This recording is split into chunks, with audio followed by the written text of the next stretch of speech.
한마음교회 정은아입니다. 저는 대학병원의 중환자실 간호사로 근무하면서 인생에 대해서 또 죽음에 대해서 많은 고민을 했었는데요. 죽음을 이기고 부활하신 예수님을 만나 사명자의 삶을 살게 된 간증을 나누려고 합니다. 저는 어렸을 때 엄마를 따라 교회 다니기 시작했어요. 부흥회와 각종 기도회도 다 참석하면서 안수기도도 많이 받고 방언도 받았습니다. 교회 반주와 봉사로 교회 생활은 제 삶의 일부가 되었어요. 그때 당시에는 각 교회마다 문학의 밤이나 일을 차측 같은 여러 행사들이 많이 있었고 기독교 학생연합회가 활발히 활동하던 때였는데요. 저도 그 지역 학생들과 연합해서 주말마다 바쁜 시간을 보냈습니다. 그러나 말 그대로 교회 생활일 뿐이었어요. 제 삶은 전혀 신앙과 상관이 없었습니다. 고등학생이 되면서 저는 독서실을 끊어놓고 매일 친구들과 놀러 다니기에 바빴고 점점 교회는 가끔씩 가게 되었어요. 한 번은 친구 집에서 잠을 잔 적이 있었는데요. 저는 속마음을 잘 표현하지 못하는 성격이어서 술에 잔뜩 취해서라도 제 속을 한번 다 털어놓고 싶다는 생각이 들더라고요. 그래서 그날 맥주, 소주, 막걸리 이렇게 세 가지를 사다 놓고 다 마셨어요. 그런데 아무리 마셔도 취하진 않고 어지럽기만 하면서 정신은 더 말똥말똥한 거예요. 제가 술이 좀 센가 봐요. 고3 때는 학력고사 시험을 앞두고 친구들과 함께 여간빵을 잡아서 100일주를 마셨는데요. 그 친구들은 바로 교회 학생의 친구들이었습니다. 이렇게 전혀 신앙과 상관없는 학창시절을 보내고 저는 오빠의 권유로 춘천에 있는 대학에 간호과로 진학하게 되었어요. 춘천에 오게 되면서 오빠가 다니는 한마음교회에서 신앙생활을 다시 시작하게 되었습니다. 사실 저는 오빠와 같은 교회 다닐 마음이 전혀 없었어요. 오빠는 대학에 가면서부터 너무 신앙에 빠지는 것 같았거든요. 가방에는 항상 성경책을 가지고 다니고 교회에서 운영하는 기숙사에도 산다고 하고 그런데 전 그렇게 열심히 하고 싶진 않았어요. 그래서 절대로 오빠와 같은 교회는 다니지 않으리라. 절대로 교회 기숙사에는 들어가지 않으리라 생각했죠. 저는 오빠를 빼내서 같이 자취를 하려고 했어요. 그런데 대학 합격 발표 날 일이 벌어졌습니다. 제가 고등학교 때 너무 놀아서 성적이 완전 바닥이었거든요. 그래서 춘천의 4년제 대학에는 떨어지고 전문대 간호과에 지원을 했는데요. 선생님께서 제가 떨어질 것 같다고 그냥 동네에 있는 전문대 가라고 하시는 거예요. 그 학교는 친구들이랑 매일 똥대라고 부르던 학교인데 거기를 가라고 하니까 진짜 너무 기분이 나빠서 저는 오기로 그냥 춘천에 있는 대학에 원서를 넣었습니다. 그런데 이게 웬일입니까? 떨어진다고 원서도 안 써주신다고 했던 그 학교에 제가 수석으로 그것도 전체 수석으로 합격한 거예요. 그때 아빠는 합격 기사가 난 신문을 다 오려서 스크랩해 놓으시고 온 집안이 난리였어요. 그런데요, 합격 전화를 받은 저는 기절했습니다. 진짜 기절한 거예요. 합격 발표를 기다리면서 긴장해서 늦잠을 자다가 전화 벨소리에 벌떡 일어나서 전화를 받은 것 같은데 그대로 쓰러졌어요. 잠시 후에 깨어난 저를 보신 엄마의 첫 마디는 너 교회 기숙사로 들어가 였습니다. 그래서 저는 어쩔 수 없이 교회 기숙사로 들어가게 되었습니다. 나중에 병원에도 가보았는데요. 빈혈도 없고 정상이라고 하시더라고요. 그때 알게 되었어요. 하나님께서 저를 한 대 때리셔서 이곳에 보내셨다는 것을요.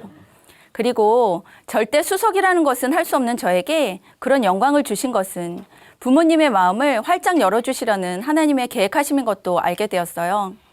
그때 간호과 선배 언니가 우리 학교 역사 이래로 춘천의 4년제 대학에서 떨어진 애가 수석을 한 적은 한 번도 없었다고 하시면서 학교의 수준이 떨어진 것을 내심 걱정하셨습니다. 그렇지만 저는 이 모든 상황들이 하나님께서 저를 인도하신다는 생각이 드니까 너무 감격이 되어서 기쁘게 춘천에서의 생활을 시작할 수 있었어요. 졸업을 하고 대학병원에 입사하면서 외과 중환자실로 발령을 받게 되었는데요. 어린 사회 초년생이었던 저에게 중환자실은 감당하기 힘든 곳이었습니다. 그곳에는 TV나 영화에서만 보았던 장면들이 제 앞에 그대로 펼쳐져 있었어요. 중환자실에 있는 신경외과 환자들은 대부분 의식이 없는 분들이셨습니다. 사람의 의식은 A부터 E까지 5단계로 나누는데요. 보통 C는 정상으로 돌아오는 경우가 있지만 D와 E는 소생의 가능성이 거의 희박합니다. D는 꼬집었을 때 반응이 조금 있을까 말까 한 상태이고요. E는 완전 코마로 꼬집어도 아무런 반응이 없고 동공도 다 열려 있어요. 보통 이런 상태는 인공호흡기를 의존하지 않고는 살아있을 수가 없습니다. 그런데 중환자실에 있는 신경외과 환자들은 거의 D와 E의 상태였어요. 환자복은 하나도 입지 않고 소변은 소변줄을 통해서 나오고 음식은 콧줄을 통해서 넣어주고 환자들이 인공호흡기를 의존해서 숨을 쉬고 있긴 했지만 사실 살아있는 것 같지 않았어요. 그런 환자들이 중환자실에 가득 누워있는데 그 가운데서 간호사들은 웃고 떠들고 그렇게 일을 하고 있는 거예요. 그런 상황이 참 이상하더라고요. 그렇지만 저도 점점 그런 상황에 적응이 되어 갔습니다. 간호사 세계는 군대 체계와 같아요. 물론 생명을 다투는 곳이니까 실수가 있으면 안 되기 때문에 더욱 그렇겠지만 여자들은 서열이 아주 무섭습니다. 병원에서는 신기루 혼내주는 것을 태운다고 표현하는데요. 속을 완전히 새까맣게 태워버리는 거예요. 제 친구 중 한 명은 반근무 내내 한 선배 간호사가 졸졸 쫓아다니면서 태우는 것을 감당하지 못해서 근무하던 중에 그냥 집으로 가버린 적도 있었어요. 그 다음날 더 무섭게 탔습니다. 그래서 저도 제 앞에서 죽어가는 환자들보다도 제가 혼나는 것이 더 무서웠어요. 중환자실 간호사들은 드세고 강하다고 소문이 나 있었거든요. 그렇지만 그렇게 강해 보이는 간호사들도 응급 상황이 와서 심폐소생술을 하다가 환자가 사망하는 일들이 생기는 날에는 같이 근무했던 간호사들끼리 모여서 술을 마시며 뒤풀이를 하곤 했습니다. 저는 그때는 술은 마시지 않았지만 마음이 참 좋지 않았어요. 그러던 어느 날 제가 밤근무를 하는 날이었어요. 한 50대 아주머니가 갑자기 뇌출혈로 쓰러지시면서 의식이 없는 상태로 입원한 분이 계셨어요. 수술도 했지만 가망이 없었습니다. 그런데 보호자분은 어떻게 해서든지 부인을 살리고 싶으셔서 침을 좀 놔달라고 부탁하신 거예요. 의료진에서는 안 된다고 했고 아주머니는 상태가 계속 안 좋아지셨어요. 그러다가 제가 근무하던 그날 밤에 결국 혈압과 맥박이 점점 떨어지면서 사망하게 되었습니다. 의사가 보호자를 불러서 사망 선언을 하려고 하는데 보호자분이 동의를 하시지 않고 그냥 나가버리신 거예요. 환자의 심장은 이미 멈췄는데 사망 선언도 하지 못한 채 그대로 시간이 지나고 있었습니다. 보호자분은 술을 마시고 중환자실에 무단으로 들어와서 밤새도록 난동을 부렸어요. 너희가 침을 놔주지 않아서 이렇게 된 거라며 벽을 치고 때리고 문을 발로 차고 부수고 했습니다. 간호사들은 너무 무서워서 숨어 다녔어요. 그러다가 새벽 5시쯤에 보호자분이 오시더니 통곡을 하시면서 이렇게 말씀하시는 거예요. 너가 이렇게 죽을 줄 알았다면 내가 왜 그렇게 돈을 벌었겠니? 인생이 이런 거냐고 한참을 우시다가 어쩔 수 없이 시신을 옮겨 가셨습니다. 제가 이 환자분의 담당 간호사였기 때문에 이 모든 상황은 저에게 더 크게 다가왔어요. 그렇게 힘든 밤근무를 마치고 아침 8시에 퇴근을 했는데요. 같이 근무했던 간호사들은 허무한 마음을 달랜다고 다들 모여서 닭갈비집으로 갔는데 저는 마음이 너무 좋지 않아서 그냥 집으로 왔어요. 지금도 기억이 생생한데요. 그날따라 비가 부슬부슬 오는데 보호자의 통곡 소리가 제 마음에 그대로 박혀서 어찌할 바를 모르겠는 거예요. 정말 인생이 이런 거냐고. 네가 이렇게 죽을 줄 알았다면 내가 왜 그렇게 돈을 벌었겠냐고 울부짖던 50대 아저씨의 목소리가 계속 제 귀에 들리는 것만 같았어요. 인생이 이런 건가? 너무 허무하다는 생각이 들더라고요. 왜 똑똑한 사람들이 젊은 나이에 죽는지 알 것 같았어요. 사람은 모두 죽는데 천국과 지옥, 하나님, 예수님, 이 모든 것들이 만약 진짜가 아니라면 우리 인생은 정말 너무나 허무하다는 결론을 내리게 되었습니다. 그런데 저는 모태신앙인데도 이 모든 것들이 진짜라는 확신이 없는 거예요. 요한복음 3장에 보면 거듭난 자는 천국이 보인다고 예수님이 분명히 말씀하셨는데 솔직히 저에게는 전혀 천국이 보이지 않았거든요. 저에게 이 문제는 정말 풀리지 않는 숙제였어요. 알겠는데 또 모르겠는 아주 어려운 문제였습니다. 저의 20대는 신앙생활에 대한 깊은 고민과 몸부림으로 모든 시간을 보냈는데요. 고민을 계속하다 보니까 너무 지치는 거예요. 삶이 아무런 의미가 없게만 느껴졌고 저에게는 기쁠 것도 즐거울 것도 없는 하루하루였습니다. 그러던 중 중환자실에서 또 한 번의 잊지 못할 사건이 있었습니다. 보통 중환자실에서 사망한 환자는 보호자의 동의 없이는 병원 측에서 임의로 시신을 옮길 수가 없어요. 그날도 한 환자가 결국 사망했는데 갑작스러운 죽음을 받아들이기 힘들었던 보호자들은 사망 동의를 하지 않은 거예요. 그래서 어쩔 수 없이 시신을 격리실에 그대로 둘 수밖에 없는 상황이 되었습니다. 그때는 여름이었어요. 여름에 시체를 상온에 그대로 방치하다가 결국 3일 후에 옮겨갔는데요. 그때 이미 시체는 썩어가고 있었고 구더기가 나온 거예요. 그 시체를 옮겨가는 잠깐의 순간에도 썩은 냄새가 격리실과 온 복도에 다 퍼졌어요. 저는 태어나서 처음으로 시체의 썩는 냄새를 맡게 되었는데 말로는 다 표현할 수 없을 만큼 정말 끔찍했습니다. 그 일이 있은 후 어느 날 새벽 기도 중에 하나님께서 부활이 너에게 어떤 의미냐? 이거 하나로 충분하냐? 하고 물으셨어요. 문득 3일이 지난 시체가 썩고 냄새가 나고 구더기가 나온 사건이 생각이 나는 거예요. 그러면서 예수님의 부활을 다시 생각해 보니 부활은 정말 있을 수 없는 일이었어요. 부활은 죽은 자가 다시 살아나는 거잖아요. 제가 신앙생활하면서 부활이라는 단어를 너무나도 많이 들어서 이것이 어떤 의미인지 완전히 무감각했더라고요. 죽은 자가 다시 살아나는 것은 절대로 있을 수 없는 일이었어요. 3일이 지난 시체는 다 썩고 문드러져서 구더기까지 나오는 것이 정상이에요. 그런데 예수님은 장사 지낸 지 3일 만에 다시 살아나신 거예요. 제가 간호사라서 피검사를 많이 해보았는데요. 뽑아놓은 피는 조금 시간이 지나면 피와 물로 분리되거든요. 그런데 십자가에 달려 죽으신 예수님의 옆구리를 찔렀을 때 피와 물이 나왔잖아요. 그럼 예수님이 진짜 죽었다는 건데 다시 살아나셨다니. 예수님의 부활은 우리가 감히 상상조차 할 수 없는 표적이었어요. 아, 부활은 정말 있을 수 없는 일이구나. 저는 그제서 알게 되었습니다. 예수님의 부활은 이 세상의 어떤 사건과도 비교할 수 없는 일이었어요.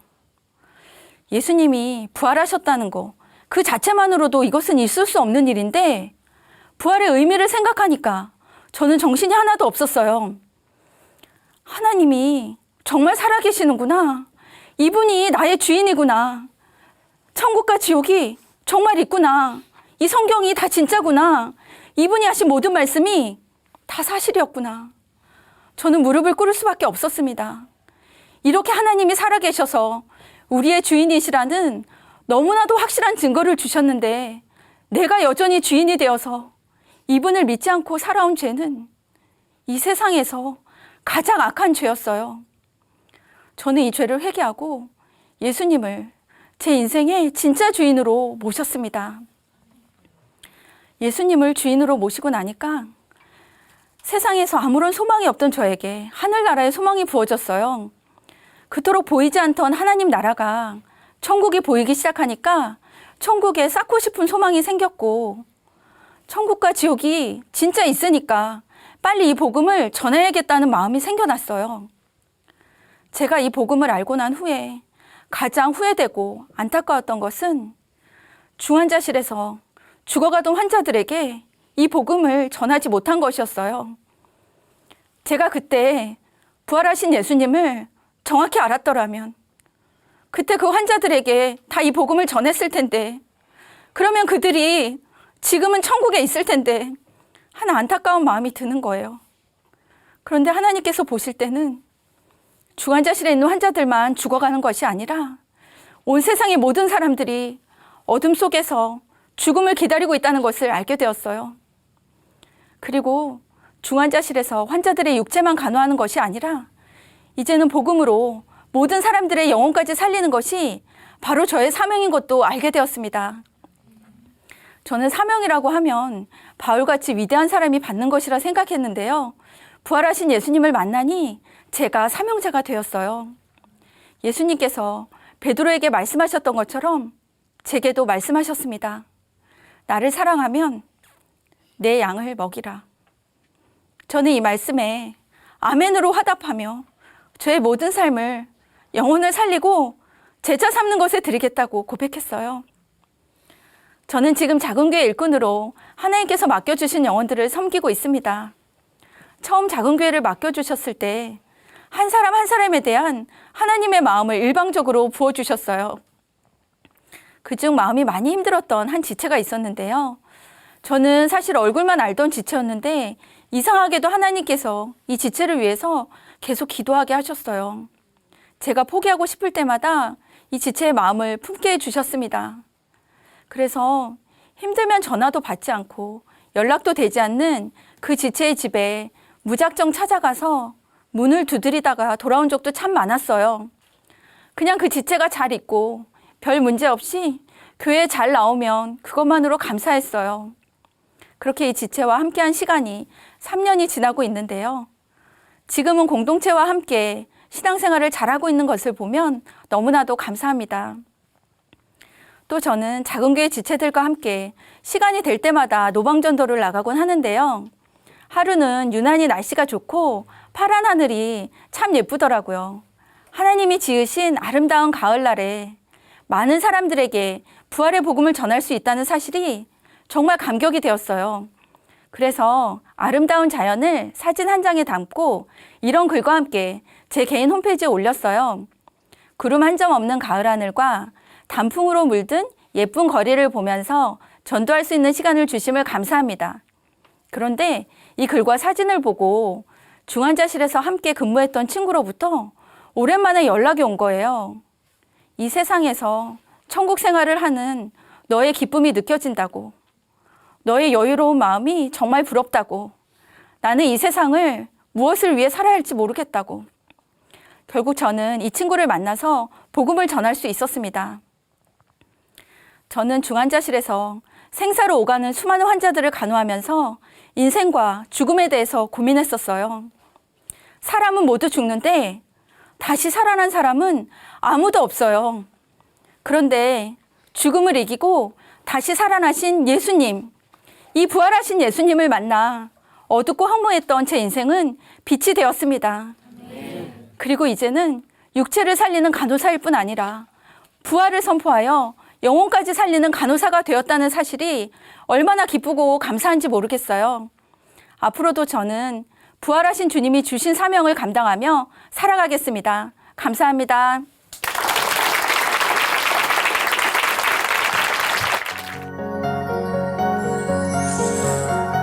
세계선교회 중심 채널, C 채널